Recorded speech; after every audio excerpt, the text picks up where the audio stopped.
अवधूत चिंतन श्री गुरुदेव दत्त नमो दत्त दत्त देसे हो. दत्त गुजबाई युट्यूब चॅनलच्या माध्यमातून आपल्याशी संवाद साधत असताना मला अत्यंत आनंद होतो. आपण पाहत आहात दत्त महात्म्य अध्याय पहिला ओवी क्रमांक. आज आपण जे काही प्रवचन ओवी निरूपण करणार आहोत तर ती ओवी आहे 38 आणि 39 क्रमांकाची ओवी. 2 ओव्यांवरती आपण सध्या प्रवचन चालू केलेलं आहे. 5-5 ओव्या आपण पूर्वी निवडायचो, परंतु वेळ जास्त, कालावधी जास्त होतोय, त्यामुळे तर चला आपण आता त्या ओव्या श्रवण करूयात. अनादिकाल प्रवृत्ती तीस अनुसरून वदे श्रुती, ज्या योगी मिळे पद्धती लोक तरती अनायासे. वज्रांकुश ध्वजांकित भगवत पद पद चिन्हित, त्याला सेवी जो संत तो होय मुक्त निश्चय. काय माहिती का, आपल्याकडे मोठा लहान, उत्तम चांगला वाईट हे जे काही भेदभाव आहेत ना, तर हे भेदभाव माणसाला जगू देत नाही व्यवस्थित. त्यामुळे जगते कुठेतरी एका वर्गाचे कुचंबना होते आणि एका वर्गाला मान मिळतो, असं होतं. आणि देवभक्तामध्ये सुद्धा असं घडतं. परमपूज्य वासुदेवानंद म्हणतात मूळ स्वरूपी एकच. भक्त आणि भगवंत वेगळे नसतातच मुळी. आपण मागच्या ओळीमध्ये पाहिलं की अनादिकालापासून प्रवृत्ती चालत आलेली आजची आहे का?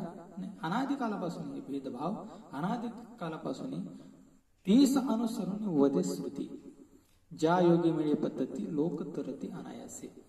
अनादिकालापासून ह्या सगळ्या काही गोष्टी चालू आलेल्या आहेत आणि श्रुती सुद्धा तीच सांगते आहे. जे काही श्रुती आहेत आपल्याकडे, तर ती श्रुती सुद्धा तीच सांगते आहे. आणि त्याच्यामुळे ह्या वेगवेगळ्या पद्धती आपल्याला या भक्ती मार्गामध्ये दिसतात. लोकांच्या वागण्यामध्ये, बोलण्यामध्ये आपल्याला पाहाव्यास मिळतात. अनायासे, सहजासहजी पाहायला मिळतात. परंतु ऐका, वज्रांकुश ध्वजांकित भगवत पद पद चिन्हित, त्याला सेवी जो संत तो होय मुक्त निश्चय. जो कोणी भगवंताचा पद्मचिन्हित आहे, भगवत पद्मचिन्हित असं म्हटलेले, कमळाच्या स्वरूपाचं भगवंताचं पद आहे. आणि त्या भगवंताच्या पदाला जो सेवतो म्हणजे त्याची भक्ती करतो, पाद सेवनम याला म्हणतात. आणि पाद सेवनम जर जगामध्ये सगळ्यात जास्त कुठं घडत असेल ना दत्त देसे हो, तर ते म्हणजे आपल्या दत्त संप्रदायामध्ये घडतं. काय आहे, दत्त महाराजांच्या सर्वात जास्त पादुका आहेत. सर्वप्रथम आपण दत्त महाराजांपासून सुरुवात करूया. सर्वप्रथम तुम्ही गिरनारला जा. गिरनारला दत्त महाराजांच्या पादुका आहेत. चला, त्यानंतर श्रीपाद श्रीवल्लभ स्वामी महाराज पिठापूर या ठिकाणी दत्त महाराजांच्या पादुका आहेत. श्री गुरु नरसिंह सरस्वती स्वामी महाराज यांच्या तर एवढ्या पादुका आहेत. फार सर्वात जास्त पादुका स्थान दत्त महाराजांचे जर कोणाचे असतील तर ते म्हणजे श्री गुरु नरसिंह सरस्वती स्वामी महाराजांच्या कार्यकाळातील आहेत. शेष दत्त पादुका, त्याचबरोबर त्या कुमसी गावामध्ये त्रिविक्रम भारतींना दर्शन दिलं, तिथं पादुका मंदिर आहे. गाणगापूरच्या अवतीभोवती भरपूर अशी मंदिरं आहेत, अनेक छोटी छोटी गावं आहेत, त्या ठिकाणी दत्त महाराजांच्या पादुका आहेत. त्याचबरोबर गाणगापूर या ठिकाणी दत्त महाराजांच्या निरुकून पादुका आहेत. संगमावरती आहेत आणि गावामध्ये पण आहेत. आणि सगळ्यात सर्वांच्या आवडतीच्या पादुका जर कोणत्या असतील श्री गुरूंच्या, तर ते म्हणजे त्याचं नावच आहे मनोहर पादुका श्री क्षेत्र नरसिंहवाडी. या ठिकाणी सुद्धा मनोहर पादुका आहेत. त्यानंतर औदुंबर क्षेत्रात नरसिंहवाडीच्या शेजारीच औदुंबरी विमल पादुका आहेत. अशा विविध पादुका सर्वात जास्त जगामध्ये अनेक भक्तींची वेगवेगळी, देवांच्या भक्तीचे वेगवेगळे प्रकार आहेत किंवा वेगवेगळे मार्ग आहेत. तर त्या सर्व मार्गांमध्ये सर्वात जास्त पादुका पूजन जर कुठे होत असेल, पादसेवन नावाची भक्ती जर कुठे होत असेल ना, तर ती म्हणजे दत्त संप्रदायामध्ये होते. आणि म्हणून श्री गुरूंच्या पादुकांना अत्यंत महत्वाचं स्थान आपल्याकडे दिलं जातं. आणि त्यामुळे भगवत पद पद्मचिन्हित, भगवंताचे चरणाचे निशाण आहेत. अहो, चरणाचे निशाण तर आहेतच, ते तर सर्वजण पूजतात. परंतु दत्त संप्रदायामध्ये एक अशी गोष्ट आहे की श्री गुरु नृसिंह सरस्वती स्वामी महाराजांनी भिक्षा पात्र आणि त्या ठिकाणी त्यांनी हाताचा असा ठसा उमटवलेला आहे. भिक्षा पात्र मंदिर त्याला म्हटलं जातं शिरोळला, कोल्हापूर सांगली भागामध्ये. तर त्या शिरोळला हातांचा ठसा असा श्रीगुरूंचा उमटलेला आहे. तर त्याची सुद्धा पूजा केली जाते. यापेक्षा वेगळं काय पाहिजे. म्हणून भगवंताचं कुठलंही हाताचा असो पायाचा असो जे काही चिन्ह उमटतं पद्मचिन्हित आणि त्याला जो सेवतो म्हणजे भक्ती करतो त्याची जो कोणी सेवा करतो त्याला सेवी जो संत, त्याला कोणीही भजत नाही बरं का, त्याला सेवी जो संत म्हणजे जे संत असतात ते त्याचं सेवन करतात. ध्यानात घ्या. मनोहर पादुकांकडे कोणीही आकर्षित होत नाही, गाणगापूरला कोणीही जात नाही, त्याला अंतकरण संतांचं लागतं. ध्यानात घ्या. म्हणजे जेवढे कोणी दत्तभक्त असतील तर त्यांच्यामध्ये छोटासा का म्हणा एक संतत्वाचा अंश आहे असं म्हणायला हरकत नाही. म्हणून त्याला सेवी जो संत आहेत ते सेवन करतात, कोणीही तिकडे आकर्षित होऊ शकत नाही. आणि म्हणून त्याला सेवी, त्याची सेवा केली म्हणजे संत होतात. ध्यानात घ्या. मनोहर पादुका असतील, मला तर निर्गुण पादुका फार आवडतात. गाणगापूर मला फार आवडतं. गाणगापूर माझ्यासाठी माहेर मी मानतो आणि गाणगापूर माझा आराध्य आहे. वर्षातून एक वेळेस का मी गाणगापूरला जाऊन येतो आणि असं तर दररोजच जातो आणि दिवसातील बराचसा काळ मी गाणगापुरातच असतो. शरीर जरी माझं कुठेही असलं तरी, कारण की मला तिथं आल्हाददायक वाटतं, तिथं आनंद वाटतो आणि म्हणून त्या निर्गुण पादुकांना मी सेवन करतो. ह्याच्या पलीकडे काय सांगू शकतो. आणि म्हणून त्या पादुकांचं जर सेवन केलं, त्याची जर भक्ती केली तर तो संत होतो.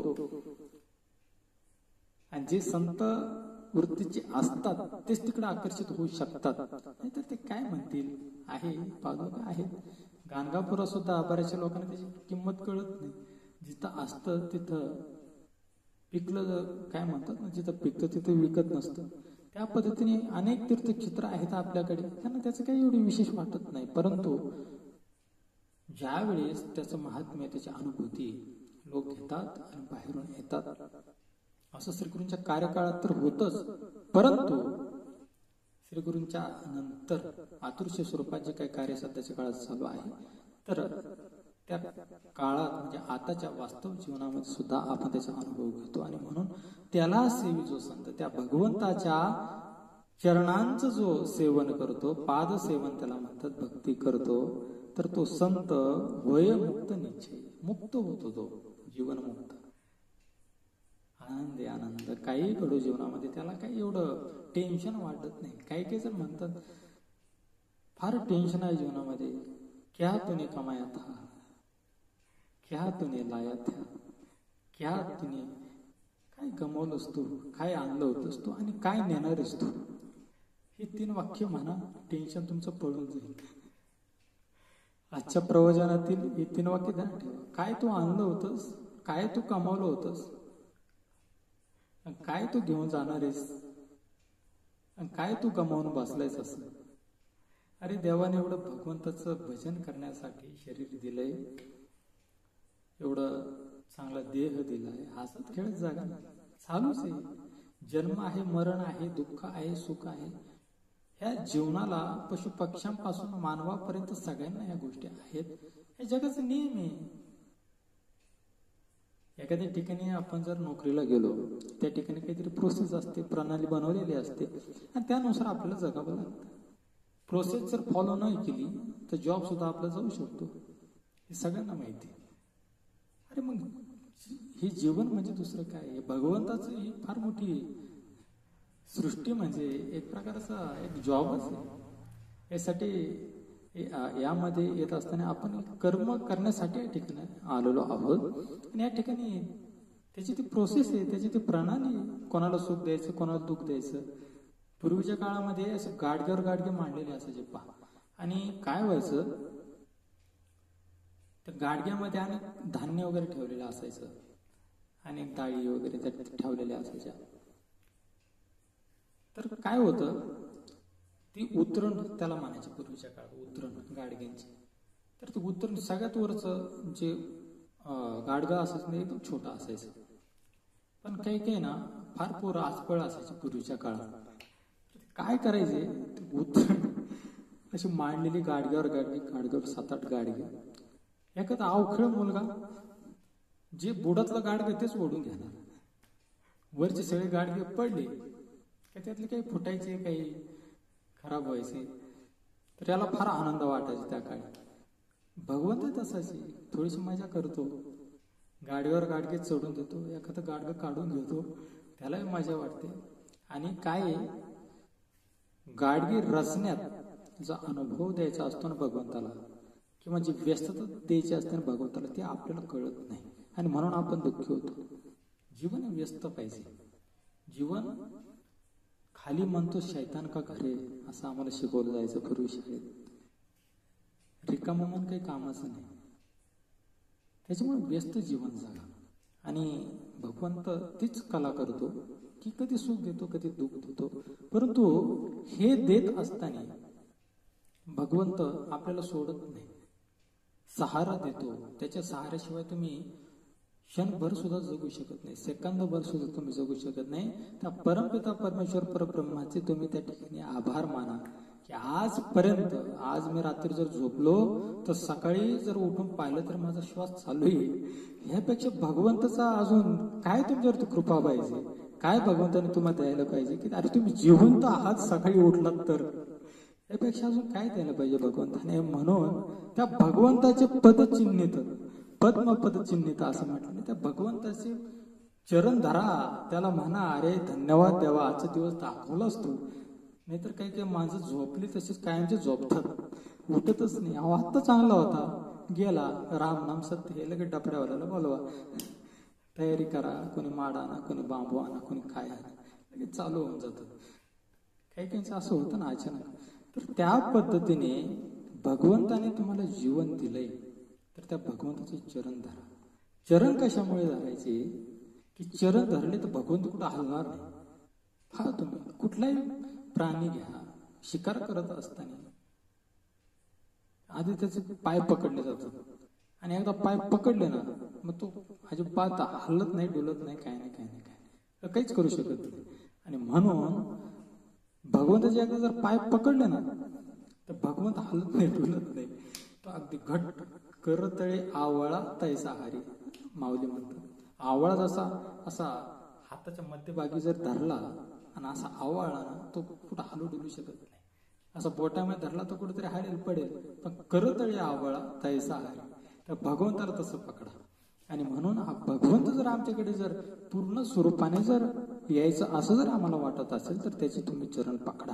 आणि म्हणून जो कोणी भगवंताच्या चरणाला अगदी चिटकून राहतो, मनोहर पादुका, निर्गुण पादुका, गिरनारच्या पादुका, विमल पादुका, या सर्व पादुकांचं, दत्त महाराजांचं जो कोणी भक्ती करतो ना, तर भगवंत त्याला सोडत नाही.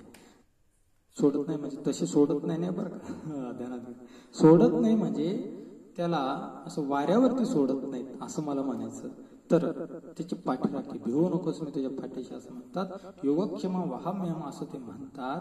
आणि मग होय मुक्त निश्चय, ह्या कटकटीमधून तो मुक्त होतो, या त्रासातून तो मुक्त होतो आणि आनंदाने जीवन जगायला लागतो. आजच्या ओवीचं भावार्थ आहे, निरूपण आहे.